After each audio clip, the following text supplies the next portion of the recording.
Chapter 7. Moving Forward. In his 1988 Power and Purpose in Men workshop, Robert Bly said, "When you get married, 30% of your sexual energy may still be with your mother, and you got 40% for the woman you're with. She's got about 40% with her father, and maybe 20% left for you. That's not enough." The primary task for covert incest survivors is to separate from the opposite sex parent. This is not an easy step, and may take years. The fact that so many covert incest survivors remain inappropriately bonded well into their adulthood suggests a tremendous struggle to let go of the parent. This separation will not be given to them. Real emancipation cannot be given to them. It must be taken. Emotional maturity cannot be realized until the covert incest survivors emancipate themselves. One cannot be an adult man or woman and simultaneously hold on to mommy or daddy. For a marriage or relationship to work, full access to one's emotional and sexual energy is necessary. Even then, it's tough. But, as Robert Bly's quote suggests, a relationship cannot fully be functional when leftover sexual energy is tied to the opposite sex parent. In their book, The Good Marriage, How and Why Love Lasts, Judith Wallerstein and Sandra Blakesley present their findings from interviewing 50 couples who reported happy marriages over many years. They list 9 tasks of a successful marriage. The first task on their list is separate yourselves from your family of origin. The authors claim that in doing so, one is able to invest fully in her own marriage and redefine the lines of connection with both families. Marriages impacted by unresolved covert incest have little chance of accomplishing this task. Because the lines of connection are dictated by the parent's implicit or explicit demands, the spouse ends up in the role of second fiddle. As a result, all other necessary tasks for a good marriage are negatively prejudiced by the failure to invest fully. The other integral part of the separation is to heal the relationship with the same-sex parent and allow a connection to develop.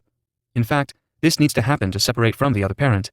Identification and spending time with the same-sex parent is necessary in order to stand separate from the opposite-sex parent and to feel more powerful as a man or a woman. However, most covert incest survivors have it confused. They are still trying to feel good about themselves by identifying with the energy of the opposite sex. This cannot work. If a man is going to be able to love a woman fully, he needs first to love himself as a man. This begins with his father's love and continues with the support and nurturance of other men. The reverse pattern is the case with a woman, who must bond with her mother and other females to nurture her identity. However, covert incest survivors stay stuck in trying to please the opposite-sex parent, spouse, or partner as a way to feel like a man or woman. There are different considerations when, for example, the man is gay and has been his mother's surrogate husband. Those issues are addressed in Chapter 8, Frequently Asked Questions. One of the patterns common to covert incest survivors is the seduction and abandonment of the opposite sex. This pattern leaves in its destructive path broken relationships, confused and hurt partners, and lost chances for love. To help you foster the process of separation from the opposite-sex parent and begin healing with the same-sex parent. Let go of addictions. Addictions rob you of your sense of power and personal authority. They block you from your feelings and your inner reality, which are crucial to the process of recovery. Get help for your addictions in a specific 12-step program. Whether you're addicted to sex, food, alcohol, drugs, or anything else, begin by making a commitment to attend a meeting specifically for your major addiction. You will need as much access to your sense of power as you can get to make the separation. Let go of your idealized image of the seductive parent. Your parent's excess attention to you was largely for his or her own gratification. Acknowledge that the attention you received was violating and abandoning. You will also need to grieve the loss of this idealized relationship. Expect feelings of sadness. Be prepared to deal with contradictions in your feelings for this parent.